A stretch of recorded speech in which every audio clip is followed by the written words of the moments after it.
Hey, what's going on? Thanks so much for joining me here on session 88 of the Dealer Playbook podcast. I'm so glad you're joining me here on YouTube or iTunes, Stitcher Radio, wherever you're joining me from. Thanks for spending some time here with me today. I am really looking forward to introducing you to our guest and topic today because I know it's something that we talk a lot about in the industry.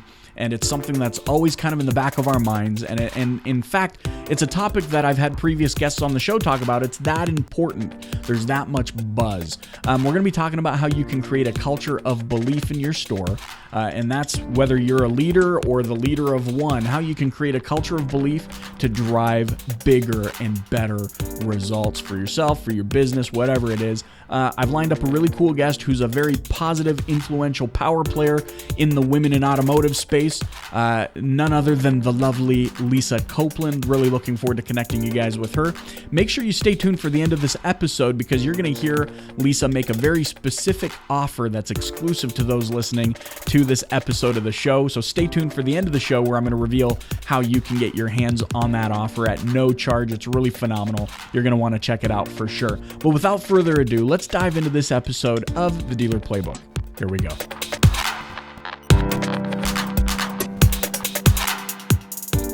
And here we go. Okay, guys, you know this. I have been talking about getting more powerful women in automotive on this show. And as fulfillment to that commitment, I couldn't think of anybody better to kick off this whole flow of powerful women on the Dealer Playbook than my guest who's joining me right now, Lisa Copeland, who is now the head of automotive retail strategies at the Culture Works. So Lisa, thanks so much for joining me on the Dealer Playbook. Well, thanks for inviting me. I'm very honored. You know, I'm honored to have you. In fact, I know we were at NADA, and I'm sure our paths crossed. And I had the NADA app, and I was like, okay, I have to find Lisa. I want to talk to her in person and pick her brain and invite her to the show. But with a gazillion dealers and so much going on, we didn't quite get to that. But glad it's a great show.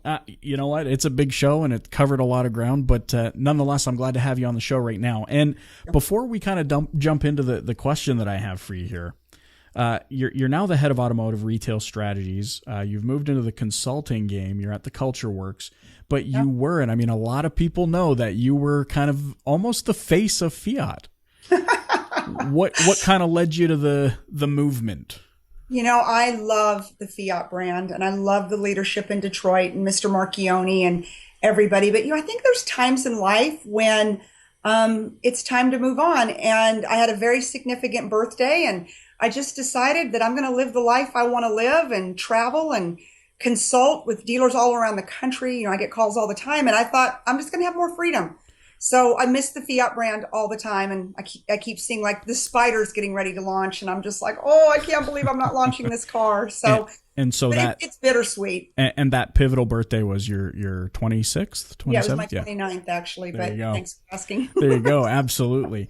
And you know what? And that's so cool because I think what a lot of people have seen, even when you were affiliated heavily with Fiat, is that you have a commitment to just being a positive influence in the automotive industry. And I think that's something, and we were talking here pre-show, I think that's something that's so needed in the industry today. Just kind of a shift of, from pulling out of those shark-infested waters and lightening up a little bit and moving forward and thinking big. And so, I think I speak on behalf of a lot of listeners when they say thank you for being that positive influence on the and especially now being here on the show. Well, thank you. So, we have an interesting topic here, and this is something that we talk a lot about, though, from what I hear online and what I'm seeing out there, there's not enough action yet around. And that is, what you had submitted here and what we wanted to talk about is how, as a manager or a leader, you can create a culture of belief and drive big results. And I know leadership is struggling with this on a day-to-day basis. How do I get buy-in? How do I create an atmosphere for my team to thrive in? So I want to turn this over to you. Okay. If you had to kind of pinpoint where the trigger problem is and what the solution is, what would you say that is right now? Well, one of the reasons I became so interested in working with the Culture Works is because I think that Chester and Adrian have nailed it. There's three things that's missing in today's workforce.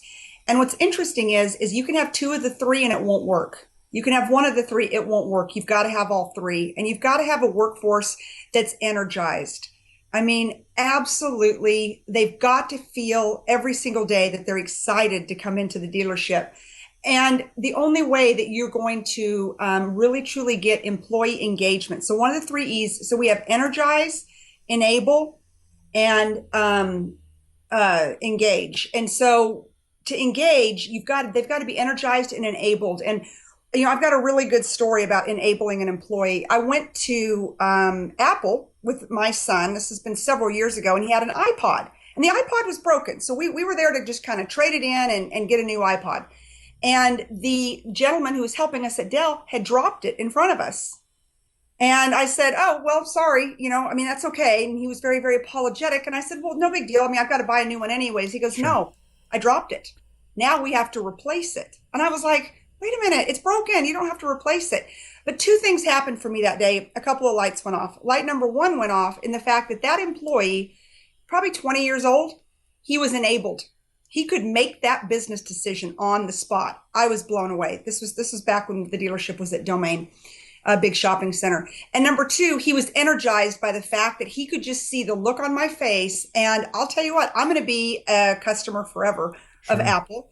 And I would have been anyways. But I think what is missing today, especially in the automotive space, is that these managers, let's just start with salespeople. How many times do they have to go back and forth to the manager to be able to negotiate a car deal? So is that employee enabled? Nope. Right. And if they're not enabled, how energized are they when they've got to go back and forth 3 different times? They're almost embarrassed in front of their client. So if they're embarrassed and they're not enabled, are they energized? No.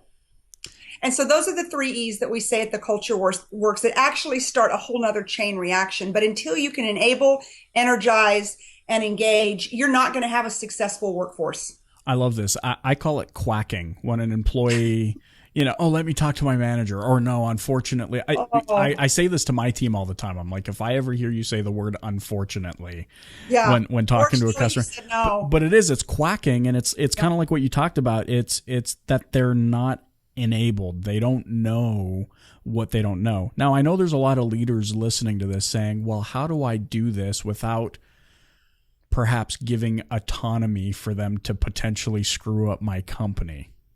Right. No, and I understand that. And, and this is too short of a webinar for me to go into it. But you look at some of the most successful sales models in the industry, Carvana, CarMax, and some of those employees are enabled. Why? Because it's one price. And I've never sold on one price, so I'm not here to advocate it. But there is something to the enabling and a customer not having to deal with the wizard behind the curtain. I just think it pulls the mystery off the automotive industry. And I think Carvana is the prime example. I mean, my gosh, they're selling 600 cars a month out of a warehouse in downtown Atlanta. I've been there. Yeah. And, but I think the enablement of the employee absolutely has everything to do to be energized and enabled. And those are the 3 E's that we know through all of our scientific research. We've surveyed over 850,000 people for some of the books that we've written.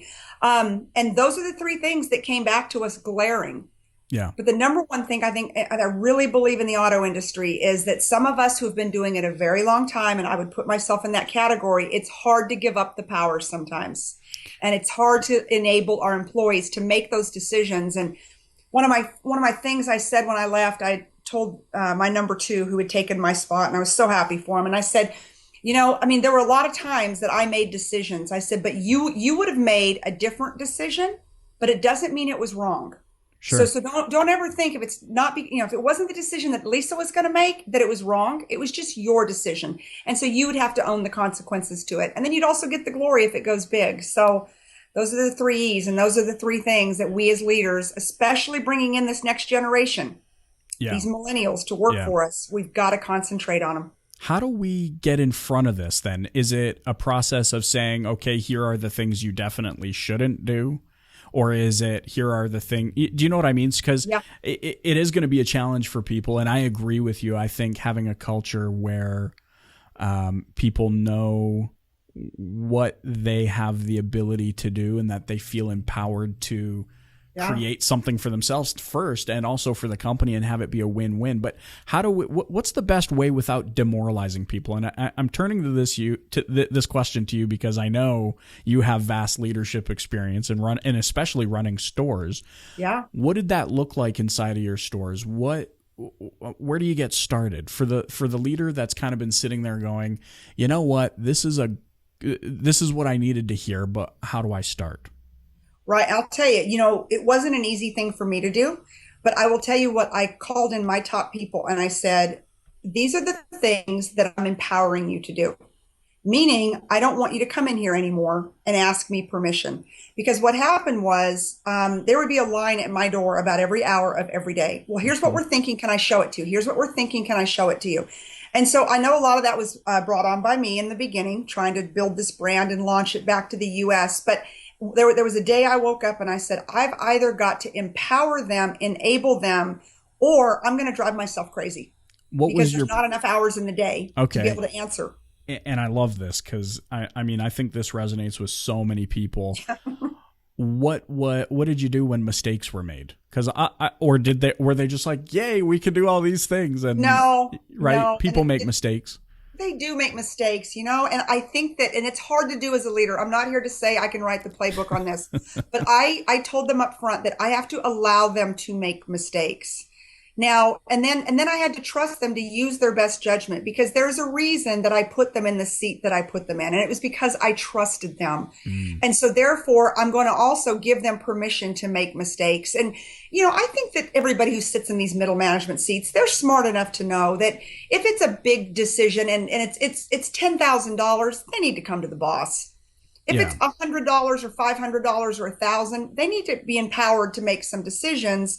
And so what I did in every department, I actually gave them a certain amount of money that if it was going to be over X, and every department was much different than the other, then they needed to come have a conversation with me. Big example, it's the end of the month. We're trying to hit a number. My sales manager, I'm at home. He wants to take every crazy car deal that comes down.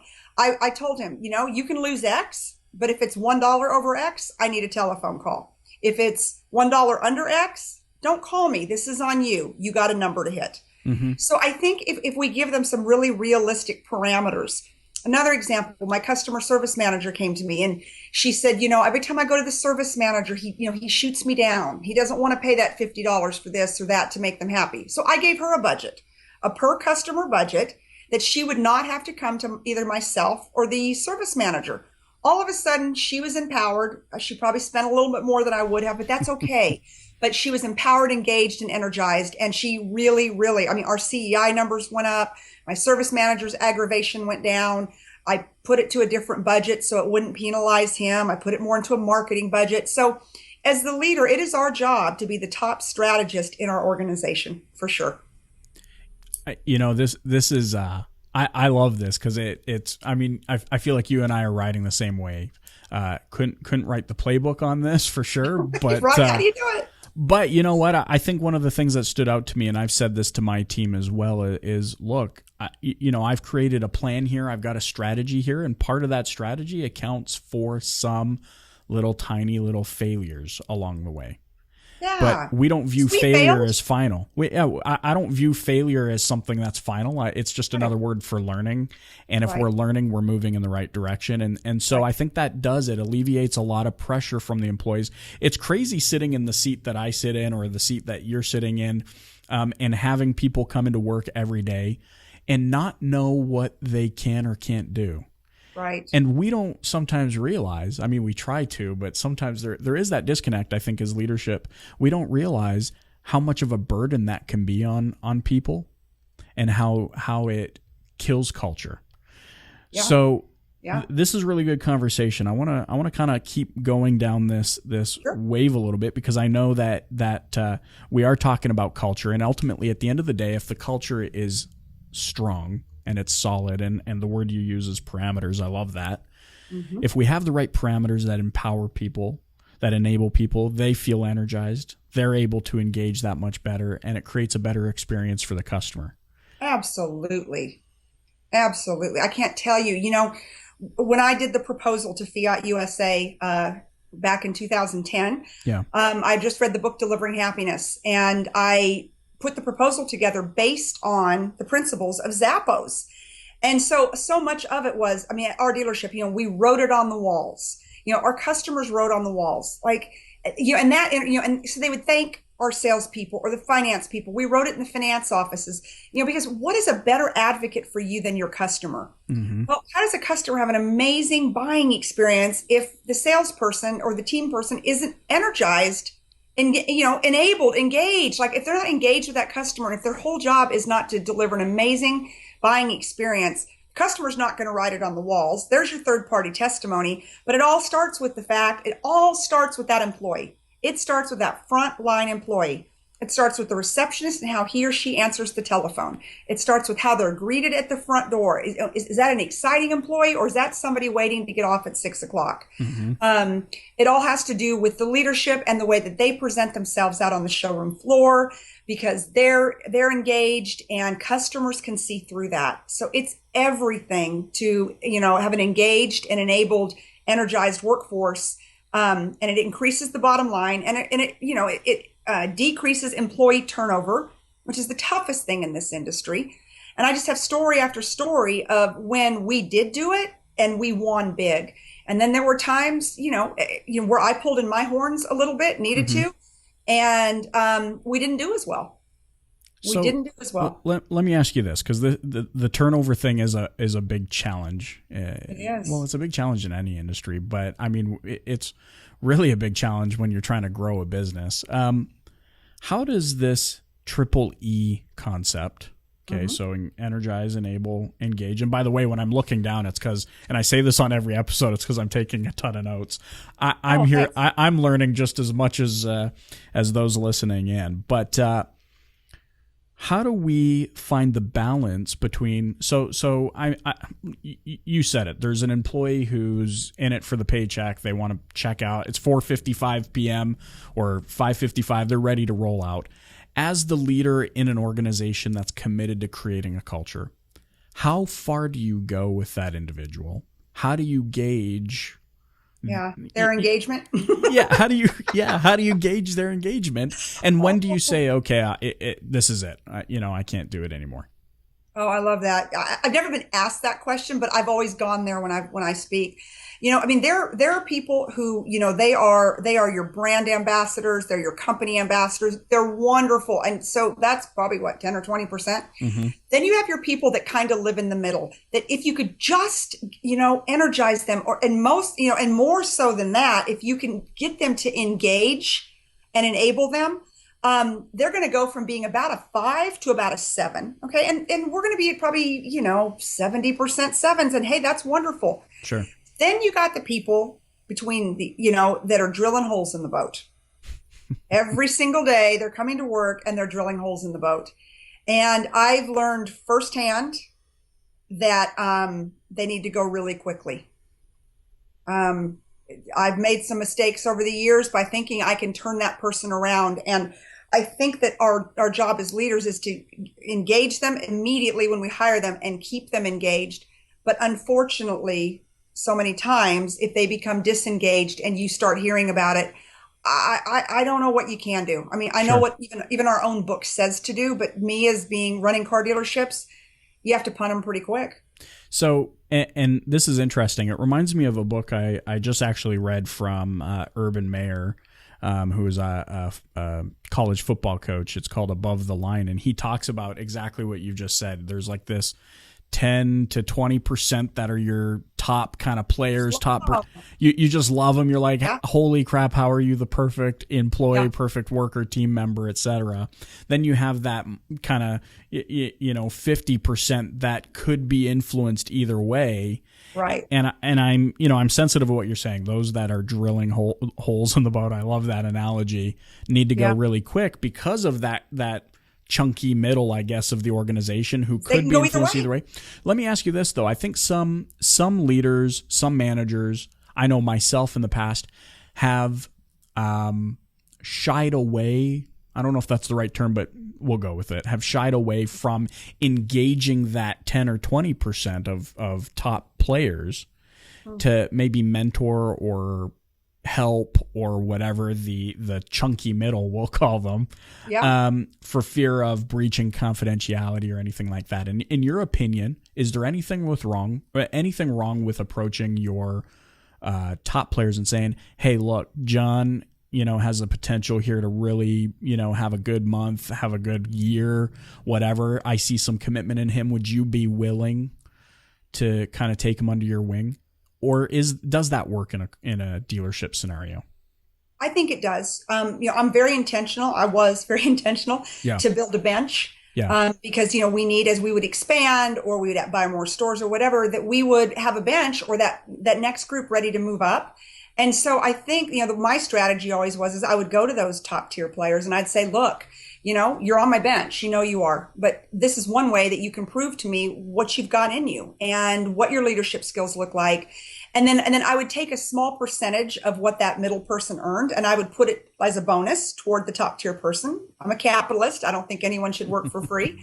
And so, and it worked and it was very, very successful. And I'll tell you, I was able to actually promote a couple people because I could see, that they were really good at mentoring people. And number two, it showed a lot of loyalty to me, of their loyalty to me as the leader. And it worked out really well. I cannot think of one time that it went the other way, like possibly that middle person, took that top person down, or one of the top people telling me no. I mean, they usually saw it as an honor, and they also knew that they were on the farm team, and if they wanted to move up to the major leagues, then they're going to have to show us what they've got, and it was a great opportunity to do it. Yeah, I love that.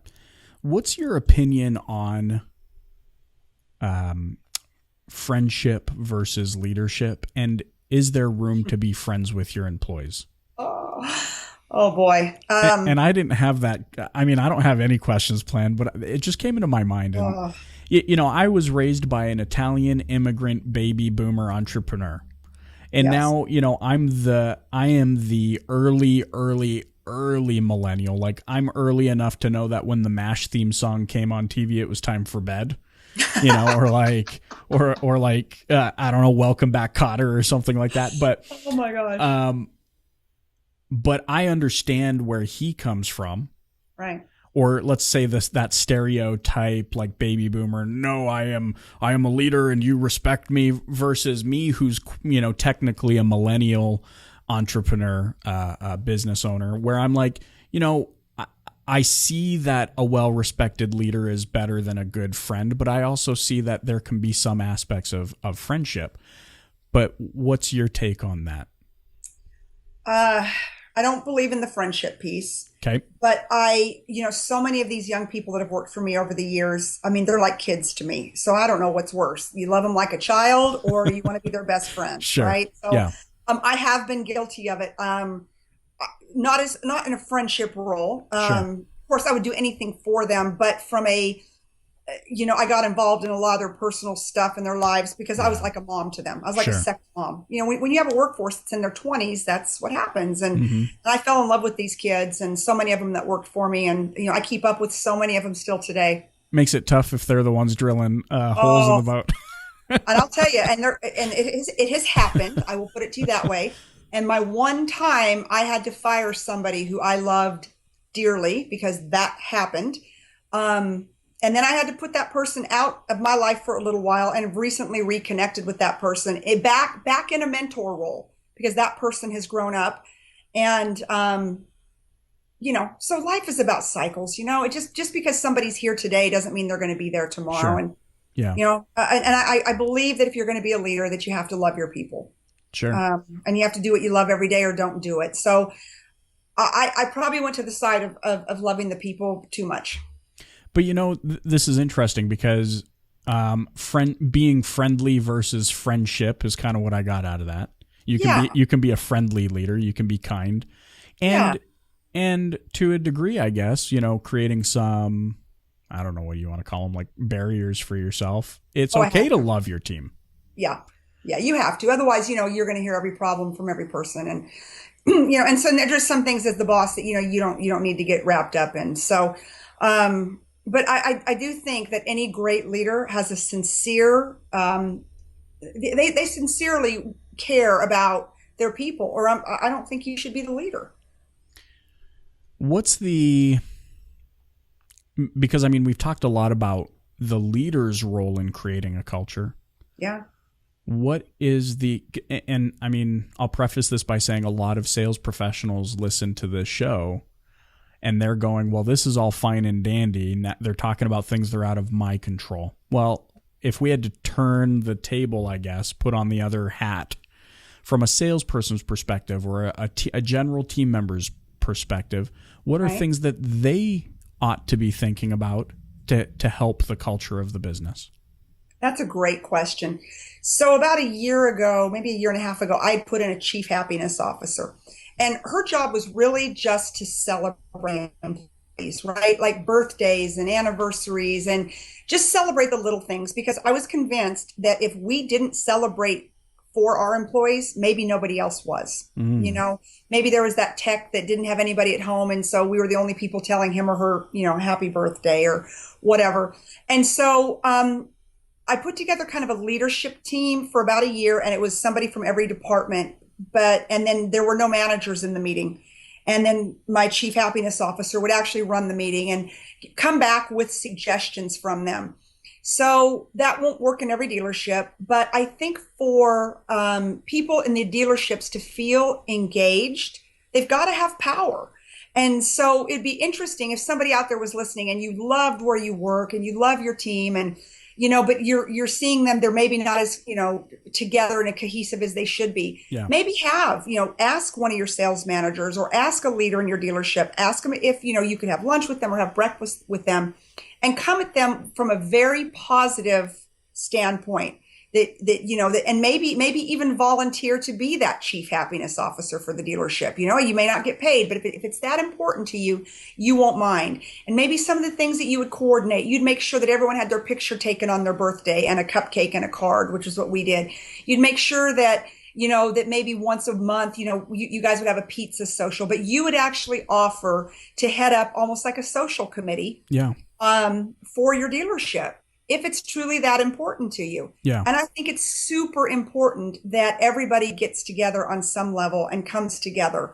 So I think that that's what people could do in the middle. And I got to feel like that the people in your dealership and the leaderships in your dealership, I think that they would be so blown away and happy. And I promise you, pretty grateful that somebody's willing to take the bull by the horns and make it happen.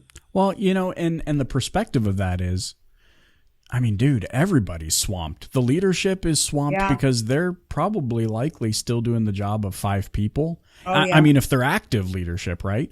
And they're sitting here going, okay, I mean, I would love to be able to do these things, but I am so swamped with all of this HR work, or I'm so swamped with all of this, whatever it might be, that I just don't physically have the time or the energy. So I like what you're saying about how they would be blown away.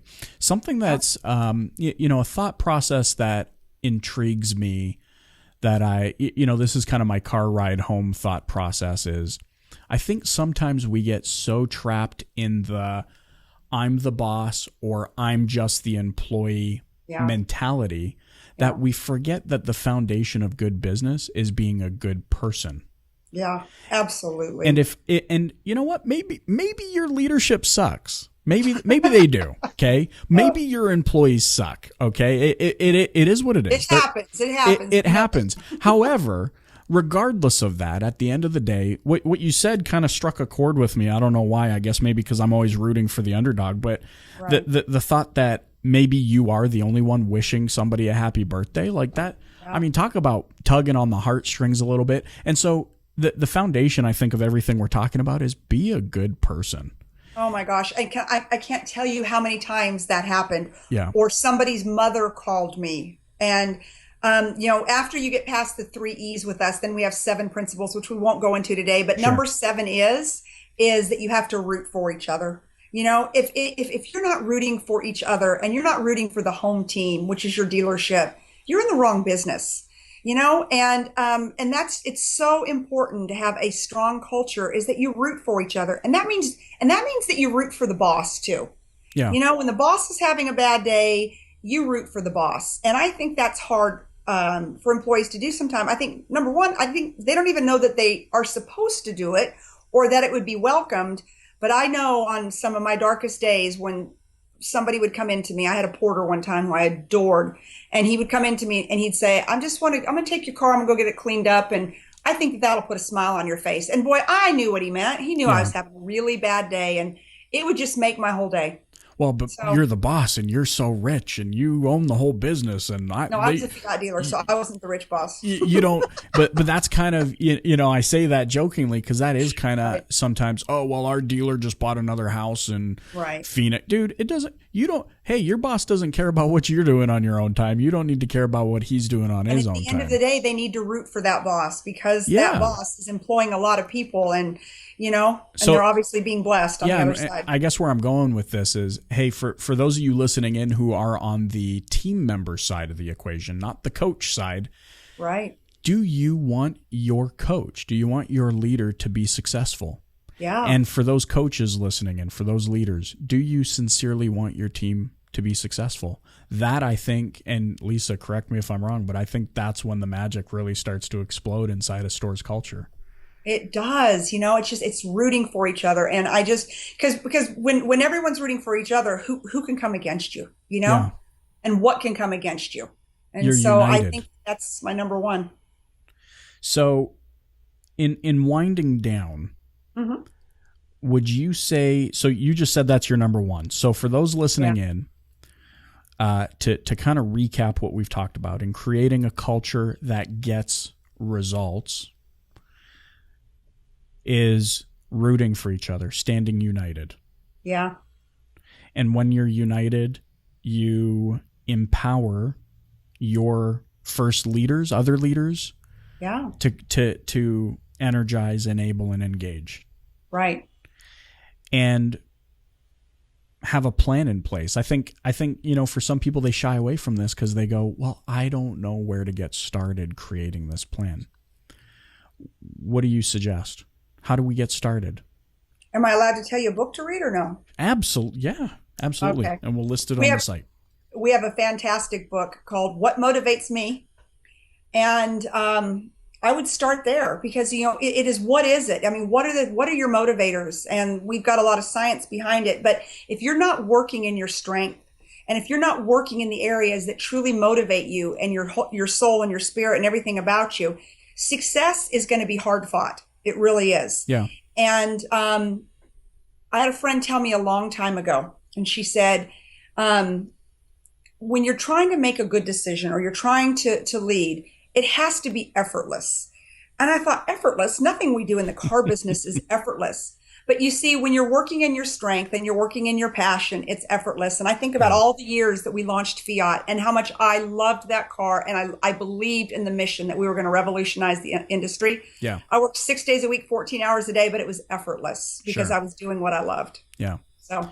Okay, so what motivates me? We're going to link to that in the show notes. In winding down, Lisa, I tell you what, I have sincerely enjoyed this conversation. It's something that I'm really passionate about and feel passionate about in creating a culture where people can thrive. And I think, you know what, I'm pretty optimistic, but I think there are more leaders in this industry who just need that little extra motivation themselves to put plans in place to create a thriving culture. For those of our audience that are listening in, how can they get in touch with you? Well, a couple of ways. First of all, just for the fact that they would listen in, I would send anybody a free motivators assessment, which would tell you your top 7 motivators to the science. Wow. So they could email me at lisa@lisacopeland.com. That's my easiest one. How'd you come up with that? I don't know. It was just like it was out there, so I grabbed it. Love it. Okay, so Lisa@lisacopeland.com. And then is there anywhere else? So I think you're going to get people taking advantage of the free motivator assessment. It's $100 value, but I'm happy to do it. And I'm telling you, it'll absolutely show you your strengths, your weaknesses, and then how to really take your strengths to the next level. Love it. You can follow me on Twitter at Lisa C. Copeland. Okay. I've got a public Facebook page at just Lisa Copeland. Love it. I'm everywhere. You know You, that. you are everywhere. It's social media. Yeah, absolutely. Copeland.com, the website. So it's all good. Well, I wanted to express gratitude for you joining me on the Dealer Playbook today. It's been a phenomenal episode, tons of just really incredible information, and just wanted to thank you. Thank you. Take All care. right. Thanks, Lisa. Okay, bye-bye.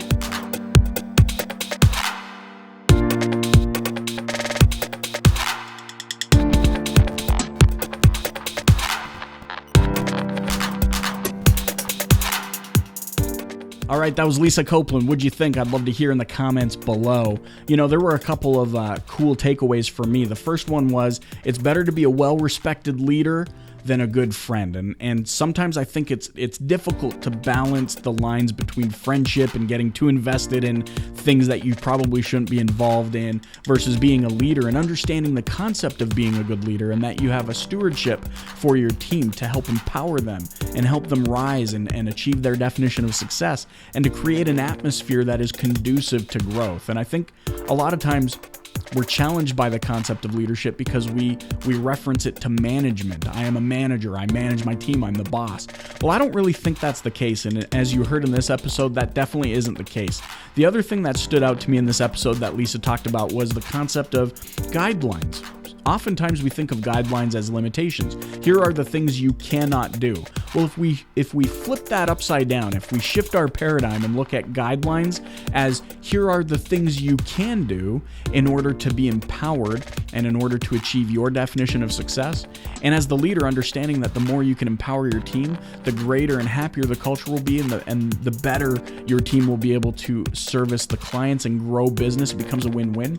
The better off you'll be, okay? So shifting the concept, the paradigm of guidelines as limitations to guidelines as empowerment will make a huge shift. Now, you heard Lisa in this episode make a very specific offer to you to take advantage of some really cool things that she does over at the Culture Works, things that she typically charges a lot of money for, but that she's willing to kind of do as a compliment here for those listening in. In order to take advantage, you need to go visit the show notes at www.thedealerplaybook.com/88, where I've listed out all the details and where you can connect with that offer.